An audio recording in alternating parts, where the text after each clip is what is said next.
오늘 뭐 마지막 찬양은 우후후후 뭐 이렇게 무슨 뭐 어디 스포츠 경기장에 온 것 같습니다. 사실 예배 드린다고 하는 것, 하나님 앞에 기도한다고 하는 것, 찬양한다고 하는 것, 주님 앞에 나온다고 하는 것은 일종의 축제와 같습니다. 파티와 같은 겁니다. 오늘 말씀의 제목은 기도는 파티로의 초대라고 하는 제목의 말씀입니다. 이사야서 62장 4절입니다. 이사야 62장 4절 말씀 같이 읽겠습니다. 사람들이 다시는 너를 버림받은 자라 부르지 아니하며 다시는 내 땅을 황폐한 땅이라 하지 아니하고 오히려 너를 헵시바라 하며 내 땅을 비올라라 하리니 이는 주가 너를 기뻐하고 내 땅이 결혼할 것이기 때문이라. 아멘. 헵시바라 하는 말은 나의 기쁨이 그녀에게 있다, 그런 뜻입니다. 또 헵시바라고 하는 이름을 실제 가진 역사적 인물이 있습니다. 히스기야의 아내가 헵시바였습니다. 헵시바. 내 기쁨이 그녀에게 있다. 근데 주님도 그러시지 않겠어요? 나의 기쁨이 나의 교회에 있다. 그녀에게 있다. 아멘. 주님의 기쁨이 우리에게 있습니다. 또 비올라라고 하는 것은 이란 뜻이죠. 결혼한다, 그런 겁니다. 뗄래야 뗄 수 없는 관계가 될 것이다. 그게 이제 헵시바와 비올라의 뜻입니다. 러시아 문호 중에 쌍벽을 이루는, 그러면서도 이렇게 비교가 되는 작가들이 있습니다. 한 사람은 톨스토이, 또 한 사람은 도스토예프스키입니다. 이 톨스토이의 생애를 보면 죄의식과 고통으로 얼룩져 있어요. 왜냐하면 그의 신앙의 좌표 때문에 그렇습니다. 산상수훈의 내용을 문자 그대로 받아들여서 거기에 나오는 예수님의 가르침을 그대로 지키며 살기로 굳게 서약을 하고, 그리고 그 서약대로 살려고 갖은 노력을 다했던 사람이 톨스토이입니다. 큰 땅을 가진 대영주의 대부회였습니다. 어마어마한 부자였었는데 자기 집에서 일하던 소장농들 그리고 노예들을 다 자유민으로 놓아줍니다. 그리고 자기의 모든 재산을 다 가난한 사람에게 나눠줘요. 자신은 그래서 이혼을 당하고요. 그리고 자식들은 분노해서 아버지를 등지고 삽니다. 그리고 자신은 거의 노숙하는 삶을 살아요. 주님께서 다 팔아 가난한 자에게 주고 나를 따르라 그러셨다는 거죠. 그래서 그대로 문자 그대로 받아들여서 그 가르침대로 살려고 애썼던 사람이에요. 마태복음 5장에서 7장에 나오는 산상수훈을 보면 주님의 계명을 그대로 지키며 살기가 얼마나 불가능한지 우리는 금세 알게 됩니다. 누군가가 자기의 왼뺨을 찰싹 때리면 얼굴 붉히지 않고 다시 오른쪽 뺨을 때려달라고 내미는 그런 삶을 살라고 말씀하죠. 누가 네 겉옷을 달라면 속옷까지도 벗어줘라, 그렇게 또 말씀하시죠.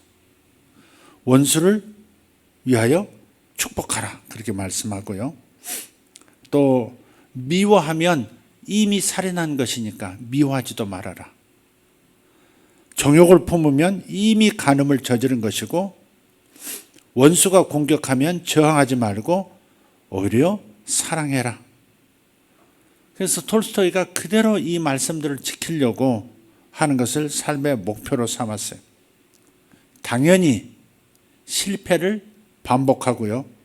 그래서 그의 생애는 온통 죄의식과 고통 그리고 극심한 패배의식으로 가득한 삶을 살게 됩니다.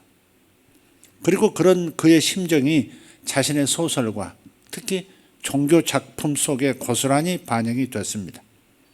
그러다 보니까 너무나도 엄격하고요, 완고하고 비판적인 모습을 자주 보여요. 물론 자기 자신에 대해서도 아주 엄격하고 비판적이고 누구보다도 철저하게 자신을 금욕주의자처럼, 율법주의자처럼 자신에게 요구를 합니다. 반면에 도스토예프스키는 크고 작은 범죄를 범하기는 했지만 하나님의 은혜를 크게 깨달은 사람입니다. 황제의 분노를 사서요, 실제로 시베리아로 끌려가서 그곳 감옥에서 4년을 보냅니다. 그리고 4년이 지난 어느 날 단두대로 올라서 단두대에서 죽을 운명입니다.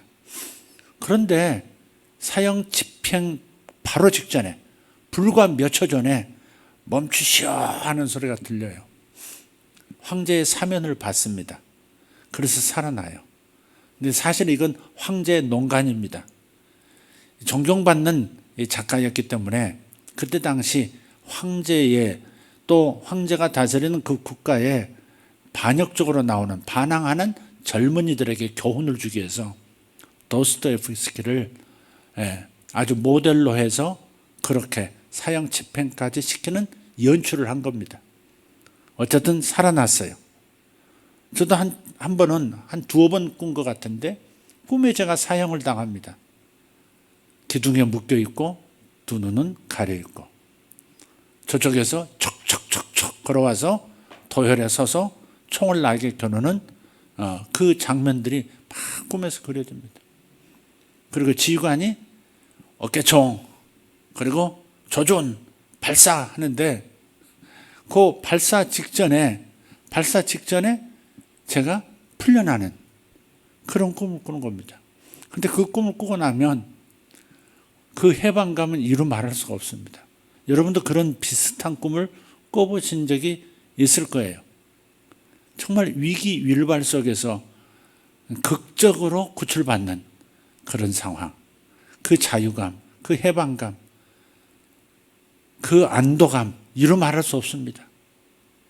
꿈에서 깨어나서도 식은땀을 흘리면서도 너무너무 행복한 겁니다. 꿈이었다는 사실이 너무 행복하고, 사형을 당하지 않았다는 게, 죽지 않았다는 게 얼마나 감사한지 몰라요.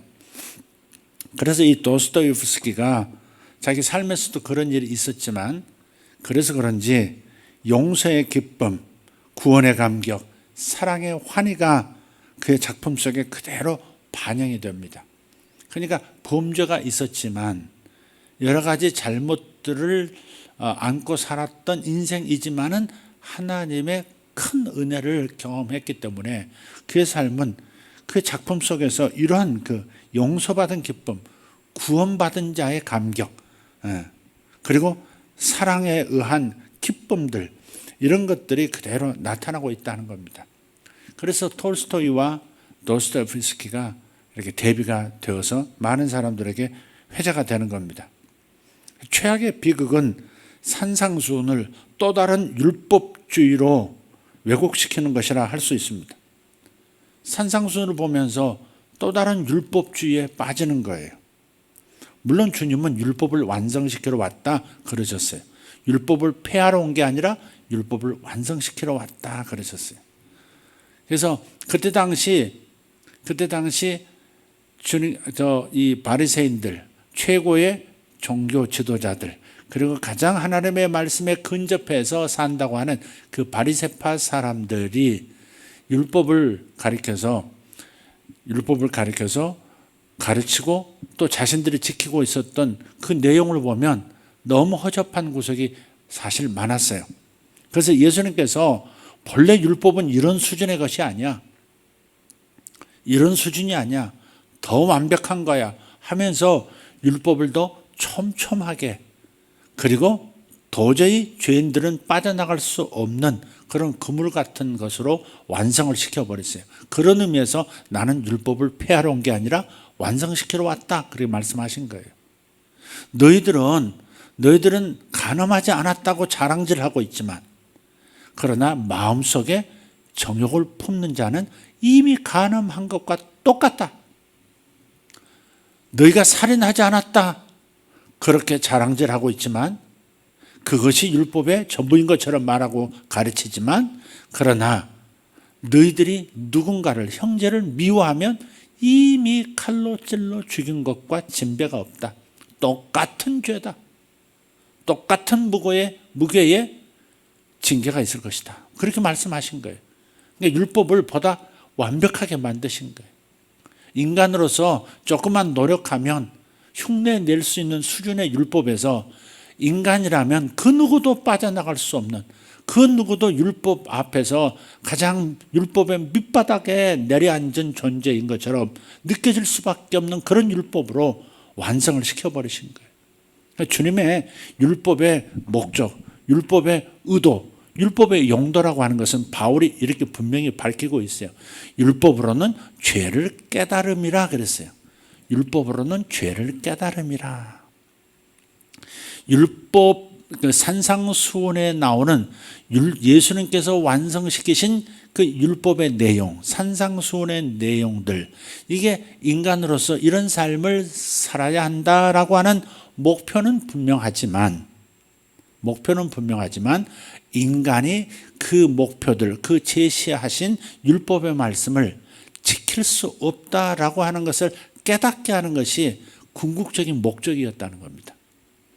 율법 앞에 서서 자신이 죄인인 것이, 자신이 철저한 죄인인 것이 깨달아질 때 그제서야 자신을 구원해 줄 메시아의 손길에 내맡기게 되는 거죠. 예수를 영접하는 자들은 어떤 사람들이었습니까? 죄를 깨달은 자였습니다. 세리와 창기들. 당신이 봐도 나는 죄인이고 내가 나를 봐도 나는 죄인이요. 하나님의 말씀 앞에서는 더더욱 나는 죄인이요. 그걸 철저하게 인정하고 깨달은 사람들, 그런 사람들이 먼저 예수님을 믿고 천국의 하나님 나라로 발을 디뎠죠. 그리고 자신들은 그래도 죄를 짓지 않고 율법을 제대로 지키며 살았다라고 했던 바리새인들, 그 바리새인들이 스스로 자신들이 율법을 약화시켜서, 즉 희석시켜서 맹탕 율법을 가지고 잘 지켰다고 하는 그들이 자신의 죄를 깨닫지 못한 채 영원한 멸망으로 들어가기 때문에 주님께서는 율법을 더 구체적이고 아무도 변명할 수 없는 완벽한 원액 그대로의 율법을 그대로 가르치신 거예요. 그래서 결국 바리새인들도 죄인임을 깨닫고 주님을 메시아를 만나서 하나님 나라로 들어오도록 하려는 목적을 지녔다는 겁니다. 그래서 톨스토이는 지금 방향이, 좌표가 좀 잘못된 거예요. 율법을 다 지킬 수 있다라고, 율법을 다 지킬 수 있다, 지켜야 한다, 그리고 지킬 수 있다라고 하는 전제를 깔고 출발한 것은 자신이 얼마나 연약한 존재인지, 얼마나 실패를 답습하기 쉬운 연약한 존재를 깨닫지 못한 거죠. 그러니까 계속해서 죄의식이 있고 고통이 있고 다 지켜내지 못하는 자신이 너무 밉고 실패감에 빠지고 자신에 대해서 더 철저하게 더 엄한 규칙을 가지고 엄한 율법을 들이대도 해낼 수 없는, 절대 넘을 수 없는 그 벽 앞에서 할 수 있다고 계속 벽에 머리를 부딪히면서 나아가려고 하는 그 모습을 보여주고 만 거예요. 그래서 우리가 일찍 깨닫는 것이 중요합니다. 사람의 힘으로는 하나님께서 살라 하신 삶을 살 수 없다. 그러나 하나님으로는 살 수 있다. 그러니 하나님 보내신 예수 그리스도와 철저하게 연합하자. 그런 결론으로 빨리 가야 한다는 거죠. 자기 힘으로 하나님이 말씀하신 계명을 다 지켜낼 수 없다는 사실을 빨리 깨닫는 것이 매우 중요합니다. 그렇다고 해서 율법을, 하나님의 계명을 지키지 않아도 좋다? 그게 아닙니다. 그것은 목표이지만 그 목표를 이룰 능력은 사람에게서 나오는 것이 아니라 하나님 자신의 생명에서, 예수 그리스도께서 주시는 생명에서 나오는 것이다 하는 것을 깨달아야 하는 거죠. 우리는 성장하면서 우리가 사랑하는 대상을 닮아가요. 그래서 우리가 예수님처럼 살려고 하는 것, 그것은 아주 아름다운 목표고 주님께서 기뻐하실 목표지만, 그러나 내 스스로 예수 그리스도를 닮을 수 없다는 것. 예수 그리스도를 흉내낼 수는 있어도 온전히 그분이 사시는 것처럼 안과 박이 동일하게 될 수는 없다는 것. 인간 스스로는 안 된다. 그래서 주님께서 요한복음 15장 5절에 나는 포도나무요 너희는 가지니라 하시면서 너희가 나를 떠나서는 아무것도 할 수 없다. 스스로 할 수 없다. 그렇게 말씀하신 거죠. 주님께 붙어있는 방법, 주님께 붙어있어서 주님이 나를 통해서 당신의 능력을, 당신의 삶을 살아내시는 것만이 그 목표를 이룰 수 있고 하나님의 계명을 이룰 수 있다 하는 겁니다. 그래서 우리가 사랑하는 그분을, 우리 주님을 계속해서 만나 뵙는 것, 기도 속에서 만나고 예배 속에서 만나고 여러 가지 은혜의 방편 속에서 하나님의 사랑을 만나고 나면 자연스럽게 신앙이 성숙해져 갑니다. 사랑은 그 속성상 사랑을 낳죠. 그래서 하나님의 사랑을 깨닫는 것, 하나님의 사랑을 맛보는 것, 그것이 우리 그리스도인들이 취할 최고의 목표여야 합니다. 어쨌든 하나님의 사랑을 경험하길 원하는 것. 사랑만이 완전한 변화를 가져오는 겁니다. 그리고 주님께서는 우리에게 하나님의 계명을 따라 살 수 있는 능력을 계속 주님의 사랑을 추구하는 사람들에게 부어주셔서 날마다 더해주셔서 우리가 그렇게 살아갈 수 있도록 도와주시는 겁니다. 그리고 우리가 그대로 살지 못할 때는 기꺼이 또 용서해 주시는 거예요. 그게 또 율법을 완성시킨다는 말씀의 또 다른 의미예요. 율법을 온전한 율법으로, 원색적 율법으로 드러냄으로써 모든 사람이 죄인이 되어 예수 그리스도를 통해 구원받게 하는 것이 율법을 완성시킨다의 첫 번째 의미였다면, 또 다른 율법을 완성시키러 왔다, 율법을 완성시켰다 하신 주님의 말씀은 인간은 죄성 때문에, 물려받은 죄성 때문에 절대 하나님의 의를 보여주는 하나님의 계명을 전체 다 지킬 수가 없다는 것. 그렇기 때문에 지키려고 하지만, 노력하지만 안 됐을 때 하나님께서는 십자가의 희생을 통해서 기꺼이 용서해 주시고 또 용서하시고 영원히 용서하시는 그 사랑을 우리에게 베풀어 주신다는 거예요. 그렇기 때문에 그런 의미에서 율법을 또 예수님은 완성시키신 분이에요. 율법의 요구를 당신은 다 지키시고, 그래서 완벽한 의인이신데 당신이 우리를 대신해서 십자가에서 죽으시고 우리 죄는 제거해 주실 뿐만 아니라, 우리 죄는 다 용서해 주실 뿐만 아니라, 싹 사라지게 할 뿐만 아니라 그것으로 그치지 않고 당신의 율법을 온전히 지켜낸 바로 그 능력, 그 순결, 그 순수함, 그 열정을 우리에게 부어주셔서 매일매일 서서히 변해가도록 역사해 주신다는 차원에서 율법을 완성시킨 분이시다 하는 겁니다. 율법의 본래 목적을 이루시는 것이고, 그리고 율법을 넘어설 수 없는 인간의 연약성을 도와주셔서 용서하실 뿐만 아니라, 그리고 예수 그리스도의 의를 가지고, 완벽한 순결을 가지고, 거룩을 가지고 언제든지 하나님 앞에 아빠하며 달려갈 수 있도록 만들어 주셨다는 차원에서 율법을 완성하신 분인 거예요. 오늘 그런 생각을 문득 했어요. 하나님 앞에 나갈 때, 즉 예를 기도를 합시다. 기도할 때 많은 사람들이 기도를 어려워하는 경우가 있는데, 기도가 힘들고 기도하지 않는 여러 이유 중에 하나가 뭐냐면 죄책감 때문에 기도하지 못하는구나 하는 생각을 다시 한번 하게 됐어요. 죄책감이 있어요. 온전하지 못한 상태로 주님 앞에 또 나가서 주여, 아버지, 예수님 부른다는 것이 너무 힘든 거예요. 삶이 내가 온전하지 못했다는 그 죄책감, 주님 뜻대로 살지 못했다고 하는 바로 그것이 장벽이 돼서 기도의 자리로 못 가는 겁니다. 그런데 죄책감 때문에 기도를 못하면서 또 그래서 기도하지 못하게 되었는데 기도하지 못했다는 그 이유로 더더욱 기도하지 못하는, 죄책감을 가지고 기도하지 못하는 상태가 되더라는 겁니다. 그래서 죄책감을 가지고 주님 앞에 나가서는 안 된다는 겁니다. 죄책감을 가지고 나가지 말라가 아니라 주님께서 죄책감을 가질 이유를 다 제거하셨거든요. 일생의 죄를 당신의 몸으로 벌을 다 받으셨거든요. 내 죄를 사노라 이런 게 아니라 그 모든 죄에 대한 벌을 당신의 몸으로 다 치르신 거예요. 우리가 받을 벌을 당신께서 다 치르신 거예요. 그렇기 때문에 우리는 죄책감을 가지고 아버지 앞에 나갈 이유가 없다 하는 겁니다. 그래서 이 부분을 해결해야 있는 그 상태로 기도를 시작할 수 있고요. 있는 모습 그대로 주님 앞에 나갈 수 있고 하나님의 그 사랑 안에서 자유롭게 하나님께 나아가서 은혜를 구할 수가 있어요. 쏟아지는 빗 속에 있으면서 비 한 방울 젖지 않는 그런 일이 있을 수 있겠습니까?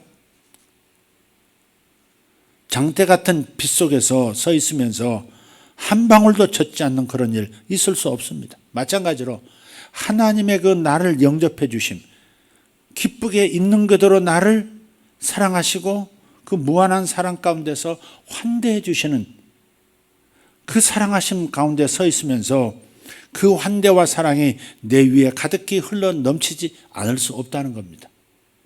이것이 바로 하나님이 바라시는 우리의 선함의 올바른 출발점입니다. 주님 앞에서 올바로 살아야지는 올바로 살아야지 곧바로 뛰어들 수 있는 문제가 아니라는 거예요. 주님의 사랑을, 주님의 은혜를, 주님이 나를 위해서 해주신 일을 깊이 묵상하면서 그것을 깨달으면서 느끼면서 그러면서 하나님이 나를 이토록 사랑하시니 나도 그 힘을 힘입어, 그 사랑의 힘을 힘입어 나도 주님을 사랑하고 나도 주님을 기쁘시게 하기 위하여 내가 바른 삶을 살고자 합니다 하는 선함에 대한 올바른 출발점은 하나님의 사랑을 만끽하는 가운데서 생겨날 수 있다는 겁니다. 그 사랑을 경험하지 않고 그 사랑 앞에 서보지 않고 그 사랑을 느껴보지 않으면서 우리가 하나님 뜻대로 살 수 있다라고 생각하는 것은 엄청난 착각이다. 그래서 우리가 기도할 때 하나님 앞으로 나갈 때 우리를 있는 그대로 사랑해 주시는 그분을 생각하고 느끼시기를 바라요. 봄의 햇살을 한번 생각해 보세요. 봄의 햇살 아래 내가 서 있어요. 봄의 햇살은, 저 태양은 왜 자라나지 못하느냐고, 왜 얼굴이 창백하냐고, 왜 그렇게 싹을 내지 못하느냐고, 왜 잎을 내지 못하고 왜 가지가 뻗어나지 못하느냐고 책망하지 않습니다. 그 봄날의 햇살은 그저 싹이 나게 하고 잎이 펴지도록 하고 가지가 뻗어나도록 얼굴이 건강한 구릿빛 피부가 되도록 그냥 베풀어 주는 그런 목적입니다. 하나님의 사랑도 그와 같다는 겁니다. 우리가 봄의 그 햇살 앞에서 따뜻한 햇빛 아래서 우리가 그런 것을 생각할 줄 알아야 됩니다. 만물에는 하나님의 신성, 하나님의 성품이 담겨 있습니다. 그래서 햇살을 보면서 햇살이 나를 책망합니까? 왜 이렇게 제대로 자라지 못하느냐고 야단을 칩니까? 왜 이렇게 나무가 돼가지고 싹을 틔우지 못하고 왜 잘 성장할 수 있는 그러한 존재가 왜 이렇게 가지가 뻗어나지 않고 잎이 무성하지 않느냐고 야단치지 않습니다. 그냥 그렇게 되어지도록 계속해서 자양분을 공급해주는 역할을 하죠. 하나님의 사랑도 그와 같은 겁니다. 우리가 기도하러 하나님 앞에 나갈 때, 기도하고자 할 때, 그분과 소통하고자 할 때 먼저 가져야 할 생각은 그분이 나의 죄를, 나의 잘못을 찾아내고 책망하는 것이 첫 번째 목적이 아니라는 겁니다. 절대 그런 분이 아니라는 사실을 꼭 깨달아야 합니다. 만약 그러지 못하면 우리는 율법주의에 빠진 겁니다. 또 다른 형태의 율법주의에 빠진 상태에서 하나님 앞으로 나가는 겁니다. 주님이 다 아시면서도, 전지하시면서도 모든 죄를 용서해 주신 그 전능하신 그 사랑 앞에 그냥 나를 드러내면 되는 겁니다. 그러니까 있는 모습 그대로 나가면 되는 거예요.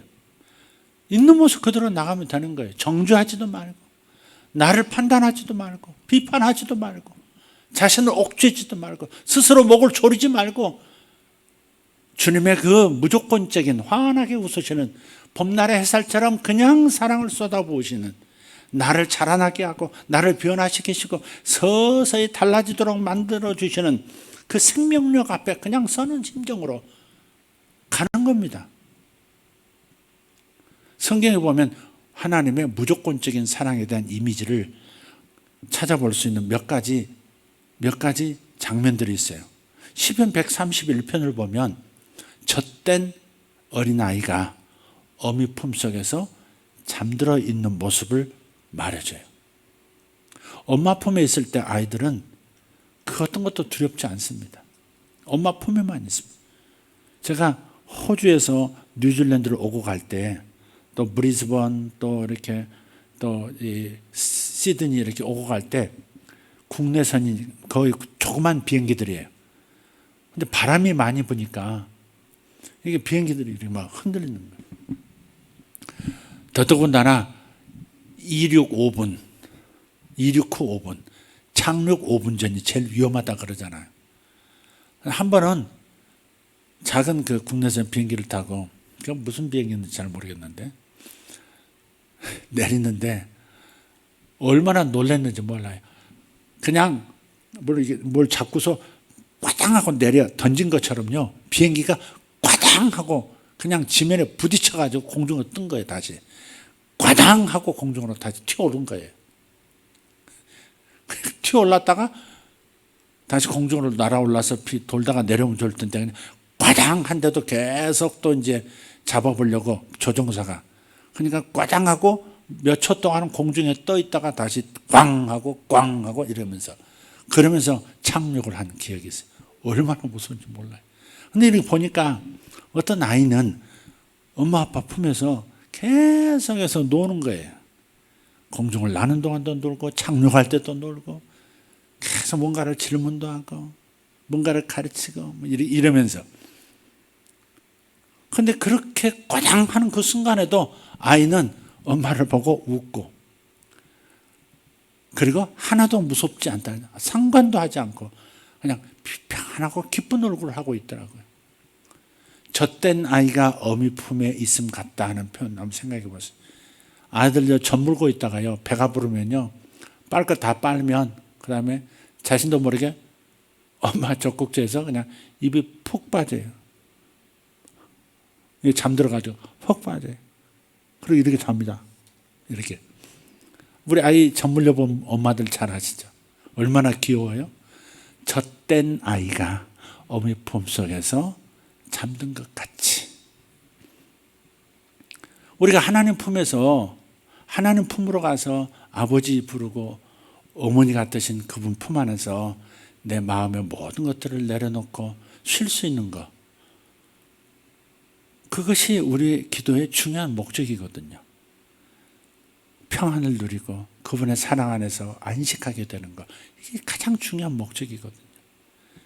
사랑을 충분히 받아보지 못한 사람은 다른 사람을 사랑할 수 없고 자신도 사랑하지는 못해요. 그러니까 하나님의 사랑 안에서 푹 젖어들어서 잠들 수 있는 것도 행복인 겁니다. 어떤 분은 잘 질문해요. 목사님, 기도하다 보면 나도 모르게 벌써 이렇게 갔어요. 집에서 기도해도 그렇고 교회 와서 기도해도 그렇고 기도하다가 이렇게 간다는 거예요. 졸고 어떨 때는 잠까지 든다는 거죠. 아니, 기도하다가 젖 먹다가 아버지 품에서 잠드는 것이 무슨 큰 문제입니까? 어쩌면 기도보다도 잠이 필요하다는 것을 주님이 아셨는지도 몰라요. 지금까지 기도할 때 잘한 말은 아니에요. 만약에 기도가 더 중요하다고 생각하셨으면 흔들어서 깨우셨을 거예요. 정신 번쩍 나게 하면서 막 기도가 나오게 하셨을 거예요. 잠드는 것도 그걸 가지고 정죄하고, 그래서 난 기도만 하면 존다, 기도만 하면 잠이 온다, 그래서 난 기도할 수 없는 사람이다, 그렇게 말하는 것은, 그것은 올바른 생각은 아닌 것 같아요. 스스로를 너무 이렇게 닥달하는 그런 거예요. 그런 이미지, 성경에 하나님의 무한한 사랑의 이미지. 기도라고 하는 것이 마치 축제장에 초대받은 것 같다는 것.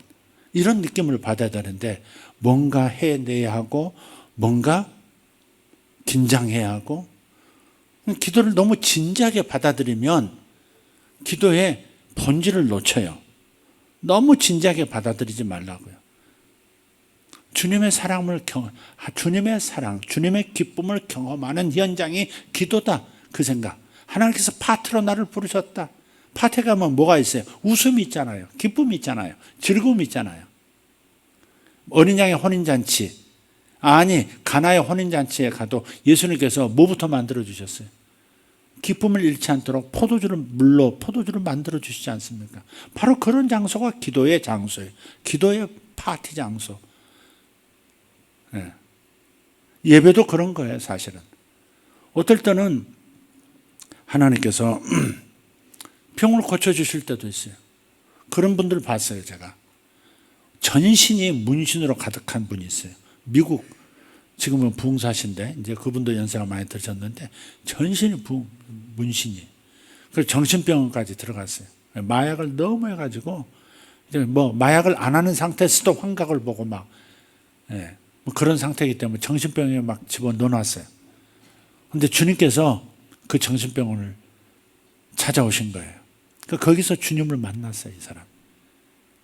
만났어요. 그래가지고 주를 위해서 이제 살겠다고 헌신을 했는데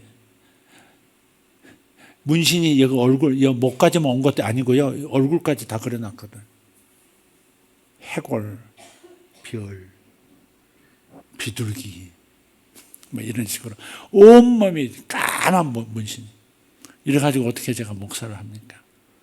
근데 주님께서 그 문신을 기도하는데 다 사라지게 하신 거예요. 뭐 이렇게 스탬프로 찍어가지고 하는 문신도 있잖아요. 가짜 문신. 그거 말고 진짜 막 살을 헤벼가지고 거기다 약물 집어넣어서 만든 문신인데 문신이 다 사라진 거예요. 이런 분도 있어요.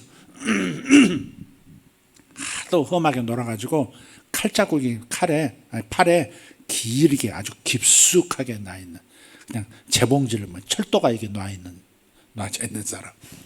그런데 그걸 놓고요. 그 형제들이 예수 이제 믿었는데 주님께서 이것도 고쳐주시도록 선물 주시도록 기도하자고 형제들이 달라붙어가지고 막 기도하는데 기도하는 가운데 이 깊은 칼자국이 사라진 거예요.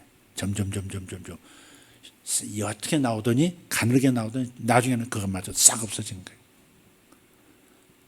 칼로 이렇게 베이고 제대로 치유를 하지 못해가지고 움푹 골짜기처럼 파여있는 상태였는데 싹 사라진 거예요.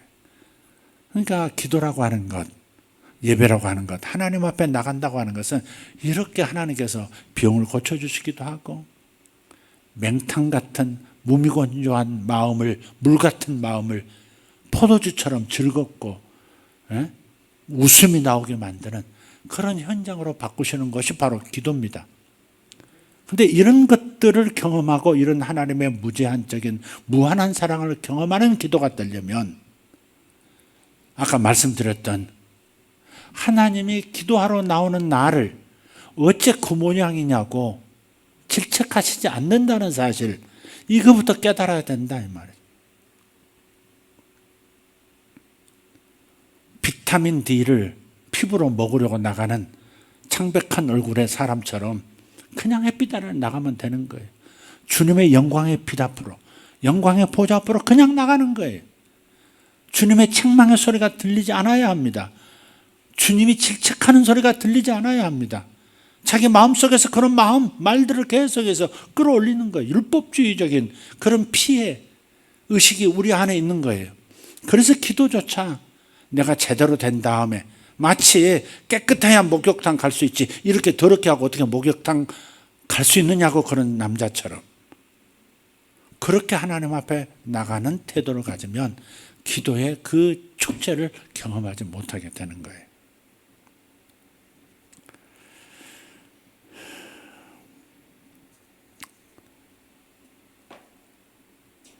아버지의 환대를 받았던 탕자 이야기 기억하시죠? 선한 그 아버지. 이제 내가 아버지의 재산을 말아먹고 거짓골로 집에 돌아가는데 그건 내 집이 아니라 내 아버지 집이 아니라 나는 그 집에 품꾼 하나로 그냥 목구멍 풀칠하기 위해서 간다. 그런 심정으로 가잖아요. 아버지가 마중 나왔는데 나를 아들이라 하지 마시고 종 중에 하나로 품꾼의 하나로 여겨주시고 그저 먹을 것만 좀 주세요. 이렇게 말하려고 하는데 아버지는 입을 탁 막아버리죠. 입을 막아버려요. 그리고 제일 좋은 옷을 가지고 나오너라. 제일 좋은 신발을 가져다 신기거라. 목걸이를 반지를 끼워주고 살찐 송아지를 잡아 우리가 먹고 즐기자 그러잖아요. 먹고 즐기자. 구약에 보면 그러세요. 아버지 하나님께서 우리를 기뻐하시면 약속하신 그 가나안 땅에 적과 꿀이 땅에 들어가게 하시리라. 그렇게 여호수아 갈렙이 그렇게 얘기를 해요. 그러니까 하나님께서 자신을 기뻐하신다는 사실. 기도가 뭐예요? 마치 그와 같은 거예요. 자식이 아버지하고 시간을 보내고 아버지와 즐거운 그런 대화를 나누고 즐거운 놀이를 하기 위해서 가는. 그래서 하나님 아버지가 우리를 그런 장소로 초대하시는 거거든요. 기도로 초청하시는 것은 시간을 보내고 싶어서 나를 너무 기뻐하기 때문에 나를 너무 좋아하기 때문에 나를 너무 사랑하시기 때문에 책망할 것을 찾아내는 그런 것이 아니라 같이 있고 싶어서 부르시는 거잖아요.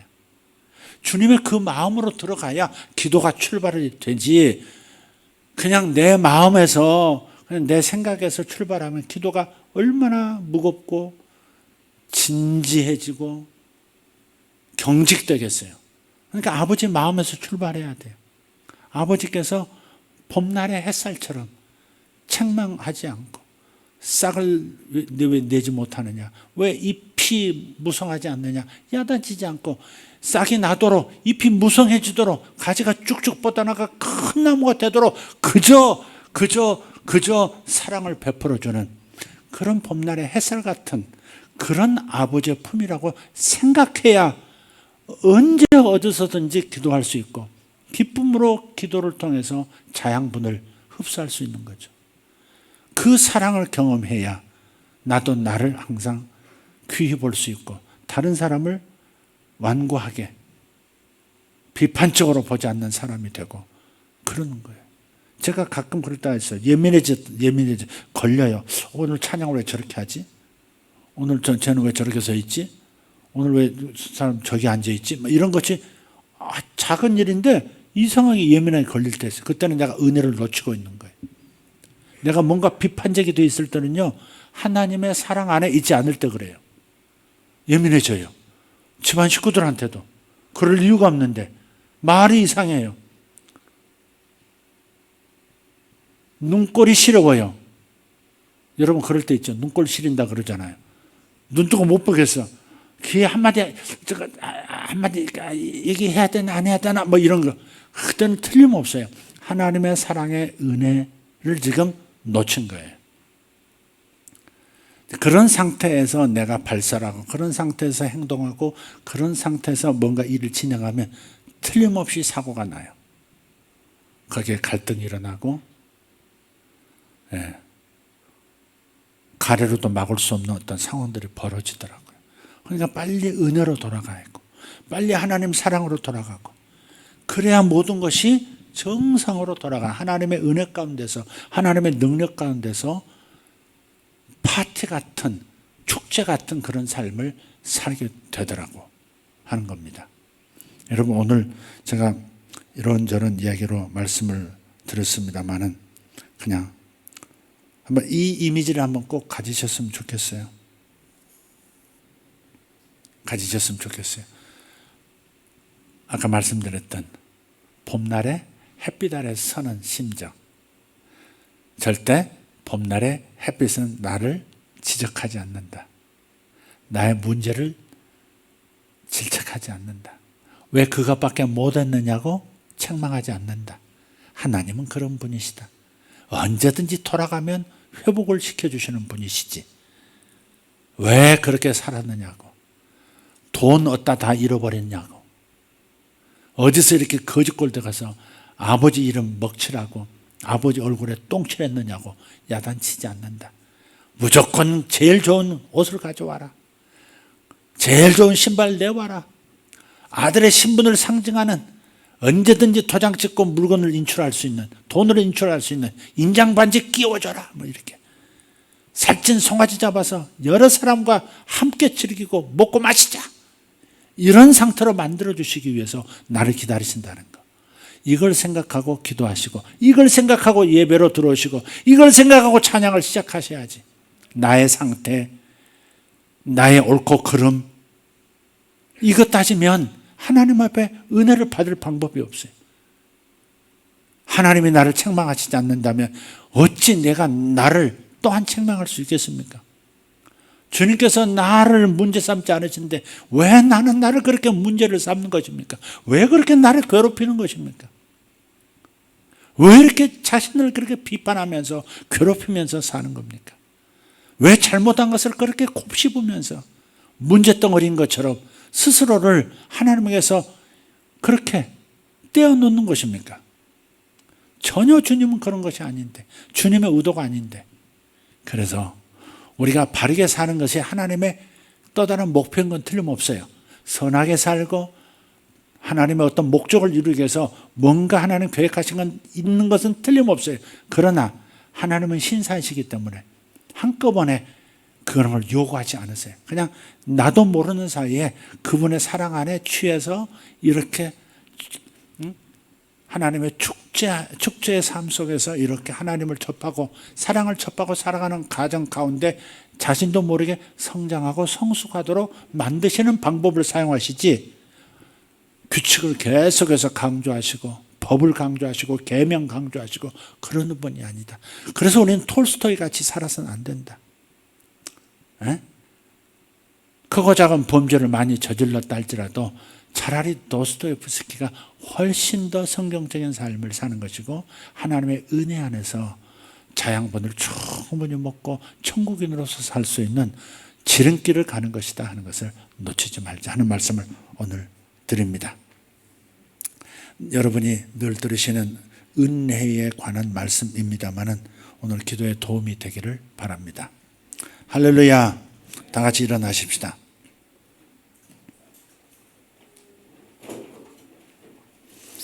여러분 마음을 한번 살펴보세요. 어머니 품에서 젖을 충분히 빨고 만족해서 푹 잠이 든 어린아이 얼굴 같은 마음인지, 주님 앞에 기도하려고 할 때마다, 주님을 생각할 때마다 죄책감에 눌려서 뭔가를 잘못한 것 같고 뭔가 기도하려고 할 때 마음이 무거워지고 진지해지고 나 자신이 너무 싫어지고 하는 그런 습관. 이것은 은혜의 습관이 아닙니다. 율법적 심정의 습관입니다.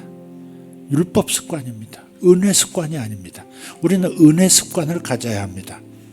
무조건적으로 사랑하시고 책망하지 않고 그대로 책망할 것 없는 인생 되도록 힘을 다시 북돋아 주시고 에너지를 공급해 주시는 그 햇살 같으신 하나님이십니다. 그러니 나를 책망하지 맙시다. 나를 정죄하지 맙시다. 주님의 뜻이 아닙니다. 내가 너희에게 자유를 주려고 자유케 했노니 다시는 종의 멍에를 매지 말라 그랬습니다. 종은 항상 눈치 봅니다. 종은 항상 눈치 봅니다. 신약시대를 살면서 예수 그리스도 안에서 아버지의 자녀가 이미 되었음에도 불구하고 자유를 얻은 사람임에도 불구하고 꼭 종놈처럼 눈치 보면서 하나님 눈치 보면서 아버지 눈치 보면서 사는 그런 사람이 되어 있지는 않습니까? 고아원에서 막 입양시켜 데려다 놓은 아이처럼 다시 쫓겨나지 않으려고, 눈밖에 나지 않으려고 조심스럽게 행동하는 아이처럼 그렇게 사는 사람은 없습니까? 하나님을 오해한 것입니다. 아버지는 나를, 어머니는 나를 몸으로 낳은 친자식처럼 여기는데, 피 흘려 얻은 자식인데 나는 마치 종놈이 주인 눈치를 보듯이 품삯을 받고 하루하루 살아가는 그 품꾼이 주인의 눈치를 보듯이 하나님 눈치 보면서 살고 하나님을 어려워하면서 살고, 어디서 이런 마음의 습관이 생겼습니까? 이런 율법주의의 습관이 어디서 온 것입니까? 어디서 상처를 입었든 빨리 회복하시길 바랍니다. 자식으로 돌아오기를 바랍니다. 사랑받는 자녀로 돌아오기를 바랍니다. 고아원 출신이 아니라 엄마의 배를 찢고 나온 아이로 자신을 여기는, 하나님의 가슴에서 하나님의 심장을 터뜨리고 나온 자식처럼 그렇게 하나님을 대하는, 자신 있게 대하는 이들 되기를 바랍니다. 이것은 스스로 우리를 세뇌하고 최면을 거는 게 아닙니다. 주님의 말씀이 그러하고 주님이 이루신 사랑이 그러합니다. 내가 너희를 향한 사랑은 바로 이것이다. 내가 십자가에서 너희를, 죄인된 너희를 위해서, 죄인인 너희를 위해서 대신 죽어준 이 사랑, 이것이 너희를 사랑하는 사랑의 증거다 라고 말씀하셨습니다. 목숨도 던지는 사랑인데 왜 눈치 보면서 사는 것입니까? 왜 하나님을 어려워하면서 사는 것입니까? 왜 나는 언제부턴가 하나님이 그렇게 눈치가 보이는 겁니까? 왜 하나님이 시시콜콜 나의 잘못과 나의 게으름을 하나하나 체크하고 계시는 감시자처럼, 심판관처럼 그렇게 나는 주님을 여기면서 살고 있는 겁니까? 누구로부터 받은 가르침입니까? 누구에게서 훈련된 율법주의적인 심정입니까? 빨리 바꾸십시오. 무조건적인 사랑 안에서 언제든지, 얼마나 약해졌든 상관없습니다. 얼마나 부족한 상태든 상관없습니다. 연약할수록 마음을 쓸 수밖에 없는 아버지의 사랑으로 나를 사랑하십니다. 마음에 장애가 있기에, 삶의 습관에 장애가 있는 것을 주님께서 안타까이 여기시기 때문에, 그래서 나를 더 긍휼히 여기시고 나를 더 불쌍히 여기시고 나를 빨리 품에 안아 회복시키려고 하시는 아버지의 사랑, 그 사랑만 기억할 수 있는, 그 아버지의 사랑만 기억하는 생각 습관을 갖도록 주님 우리를 회복시켜 주시옵소서. 주님의 사랑이 왔다 갔다 하지 않게 도와주시옵소서. 오늘은 질책하는 하나님, 내일은 안아주는 하나님, 그러다가 다시 문제를 삼고 나를 책망하는 하나님, 그러다가 다시 그저 슬그머니 받아주는 하나님, 그런 왔다 갔다 하나님이 아니라 모든 날들이 은혜의 하나님이 되게 하시고 사랑의 하나님이 되게 하여 주시옵소서. 내 마음에서 하나님을 오해한 것들이 다 깨져나가게 하시고 산산조각 나게 하여 주시옵소서. 주님을 생각만 해도 빨리 뛰어가고 싶은 어린아이가 되게 하여 주시옵소서. 주님을 생각만 해도, 아버지를 생각만 해도 빨리 주님 앞에 뭔가를 얘기하고 싶다, 조잘거리고 싶다, 아버지의 음성을 듣고 싶다, 그 마음으로, 그 기도로 가득한 우리 모두가 되게 하여 주시옵소서. 오늘 우리 마음이 치료가 되기를 원합니다. 잘못된 아버지상이 깨지기를 원하고, 선하시고 늘 변함없으신 사랑의 아버지상이 선명하게 아로새겨지는 역사가 있게 하여 주시옵소서. 오늘 그 시간 될 줄 믿습니다. 성령 하나님, 우리 심령에, 우리 생각에 변화를 일으켜 주시옵소서. 우리의 뇌를 바꿔 주시옵소서. 잘못 그려진, 잘못 새겨진 뇌 속에 새겨진 그 이미지 주님 바꿔주시기를 원합니다. 새롭게 그려지게 하여 주시옵소서. 어떤 위기 속에서도 주님을 바라보고 웃을 수 있는 우리가 되게 하여 주시옵고, 주님의 사랑 때문에 모든 것이 다 잘되리라, 모든 것이 다 잘되리라, 모든 염려, 모든 근심 아무 필요 없다, 다 내주로 물러갈지어다 라고 말하게 하여 주시옵소서. 주님 감사합니다. 오늘 저들을 치료하여 주십시오. 저들의 심장을 치료하여 주십시오. 저들의 뇌를 치료하여 주십시오. 사랑의 아버지를 볼 수 있게 하여 주시옵소서. 봄의 햇살처럼, 여름에 뜨겁게 내리쬐는 햇빛처럼 끝없이 사랑만 붓고 에너지만 붓고, 그리고 잘 자라나도록 성장하도록 공급해 주시는 그 사랑 아버지, 사랑의 아버지만 보게 하여 주옵소서. 주님 감사합니다. 주님의 빛 앞에 섭니다. 우리 모두 주님의 사랑의 빛 앞에 섭니다. 아무 조건 없이 그저 싹을 틔워라, 싹을 틔워라 아들아, 잎을 내라 내 딸아, 자신있게 가지를 뻗어라 내 딸아, 자신있게 나를 향해 손을 내밀어라 아들아. 나는 땅의 아비와 같지 않도다. 나는 영원한 그리고 완전한 사랑의 아버지니라. 나는 완전한 사랑의 아버지니라. 변덕스럽지 않은, 네가 잘 때나 깨어있을 때나, 네가 잘 가고 있을 때나 곁길을 갈 때나 여전히 변함없는 사랑으로 너를 성장시키기 위해, 너를 온전히 변화시키기 위해 역사하는 하나님이라. 나의 생명을 받아라. 조건 없이 나의 생명을 받아 마시라. 조건 없이 나의 생명의 빵을 먹고 생명의 샘물에서 마셔라. 갈증 없이 살가라. 배부르게 살가라. 세상의 것으로, 세상 소금물로 내 갈증을 풀려 하지 말고 나의 사랑의 생수로 갈증을 풀어라. 너는 살아날 것이다. 내 사랑이 너의 부족을 이겨낼 것이다. 그러니 안심하라. 너의 연약함을 나의 사랑이 이겨낼 것이니라. 네가 해낼 것이 없다. 내가 할 것이다.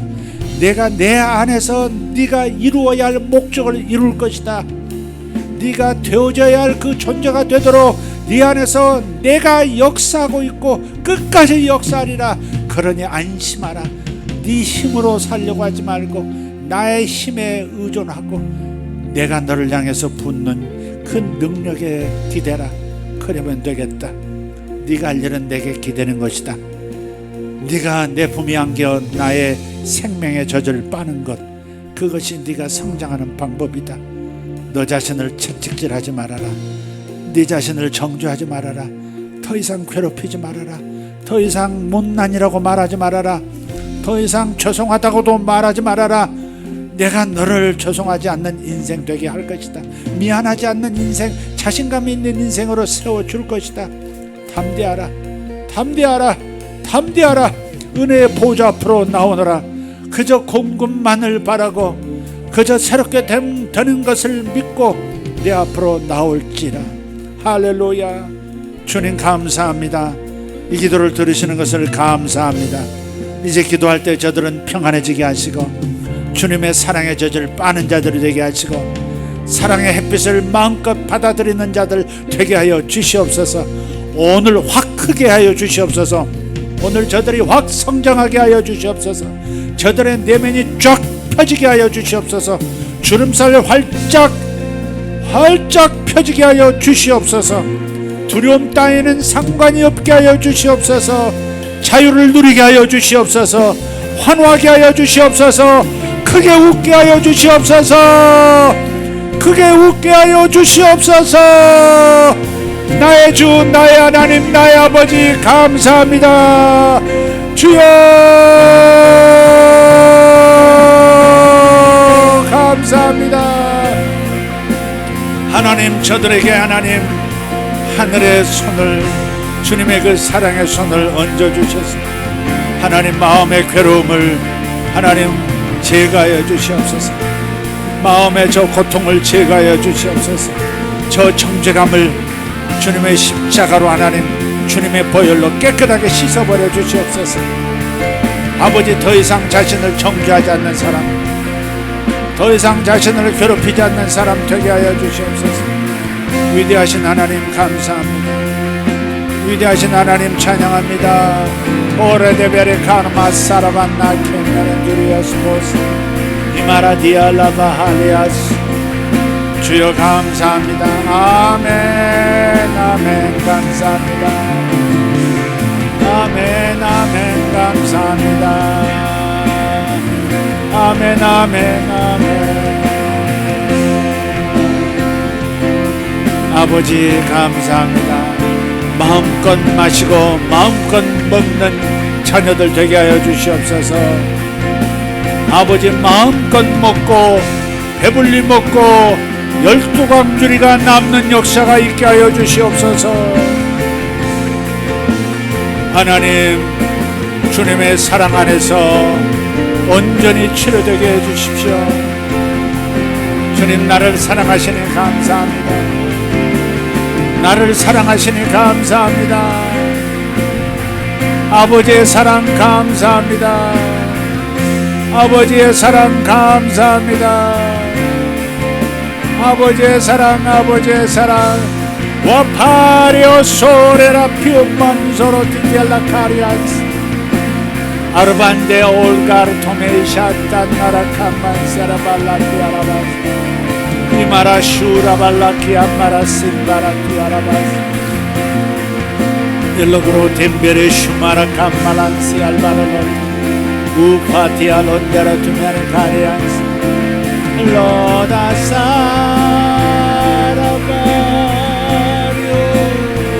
데벨레스 오벨라우덴데로 헤마라티오 로산다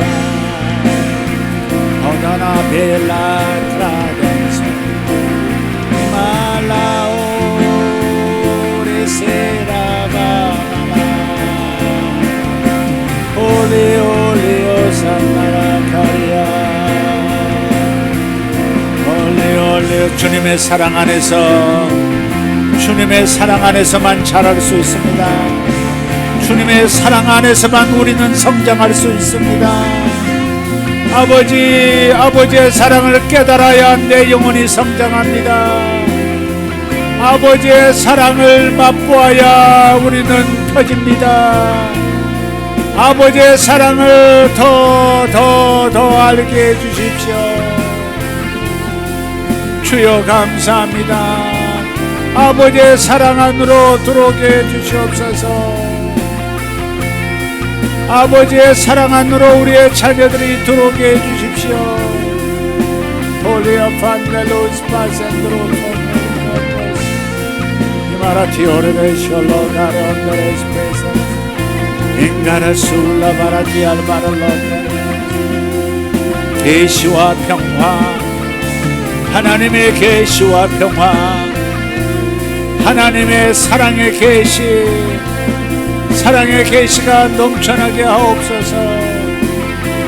하나님의 사랑의 계시가 우리에게 임해야 우리는 평안할 수 있겠나이다. 아버지 감사합니다. 아버지 감사합니다. 봄의 햇살 같으신 아버지 사랑, 아버지의 도우심 감사합니다. 나는 일어섭니다. 나는 일어섭니다. 주님의 사랑으로 나는 일어섭니다. 주님의 주시는 사랑으로 나는 기쁩니다. 기뻐합니다. 주님의 사랑으로 나는 웃습니다. 할렐루야. 주님의 사랑 안에서 나는 소리칩니다. 주님의 사랑 안에서 나는 숨쉽니다. 오레 테레벨라 감블라시 아라바키아 아멘.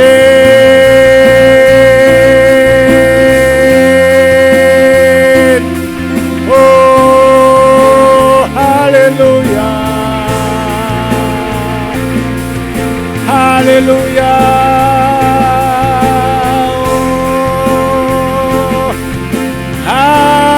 할렐루야. 오 생명나무 생명나무 생명나무 나의 가지는 끝없이 뻗어갑니다. 나의 가지는 끝없이 뻗어갑니다. 아버지 하나님 번성하고 번성하고 생육하고 번성하고 나의 생명의 가지는 끝없이 뻗어갑니다. 내 영혼의 팔은 영원히 자랄 것이고 내 영혼의 끼는 오늘도 자랍니다. 오라바 빌라 코렌데리아 토마카리아스 오샤마티아 마카시알 바라로텔로스 주님 감사합니다. 쇼바바바카리 타마라티 알라바스 올레아 사라발라키 아라바스 론도로티 아라바라시 아라바스. 성장점이 다시 작동합니다. 나는 다시 성장합니다. 나는 다시 성장합니다. 나는 다시 성장합니다. 나는 계속 자라납니다. 오라라 파바라 시아롤로레트야. 모든 나를 묶었던 쇠사슬은 끊어져 나갈지어다. 나는 자라납니다. 나는 형통합니다. 나는 번성합니다. 나는 치유됩니다. 나는 건강해집니다. 나에게 건강을 부으시는 주님 감사합니다. 나를 살 수 있게 하시는 주님, 나를 숨쉬게 만드시는 주님 찬양합니다. 감사합니다. 우라바티오 망가라시 알바라라티 라이샬라 울라디아라바. 나는 다시 기대합니다. 주님의 능력을 다시 기대합니다. 주님의 선물을 다시 기대합니다. 내 삶 속에 나타나시는 주님이 나의 선물입니다. 나는 주님을 다시 기대할 수 있는 자녀가 되었음을 선포합니다. 주님이 나를 극진히 사랑해 주셔서 나에게 천사를 보내심을 감사합니다. 때로는 친히 나를 찾아오심을 감사합니다. 나를 만나시고 내 눈을 여시고 내 귀를 여시고 내 마음을 여시고 나의 삶을 활짝 여심을 감사합니다. 아버지, 내 삶을 기대합니다. 새로운 삶을 기대합니다. 새로운 삶, 건강한 삶, 완전한 삶을 기대합니다. 주님, 저들에게 복을 내리소서. 저들에게 복을 계속해서 복을 내리소서. 복을 내리소서. 복이 나타나게 하소서. 복이 나타나게 하소서. 복이 나타나게 하소서. 복이 나타나게 하소서. 복이 나타나게 하소서. 복의 싹은 돋아날지어다. 복의 잎사귀들은 돋아날지어다. 주님의 하늘복의 가지는 뻗어나갈지어다. 하늘을 향한 믿음의 뿌리는 더 자랄지어다. 소라티아 마카리 타발라 카마라시 아라바티아. 아멘 아멘 아멘 아멘 아멘 아멘. 감사합니다. 아멘 아멘. 감사합니다. 받을지어다. 주의 사랑을 받을지어다. 주의 능력을 받으라. 주의 능력을 받으라. 주의 능력을 받으라. 주님의 선물을 받으라. 주님이 주시는 선물을 지금 받을지어다. 받을지어다. 받으라. 받으라. 받으라. 아멘. 할렐루야. 할렐루야. 할렐루야. 감사합니다. 감사합니다. 감사합니다. 아멘. 감사합니다.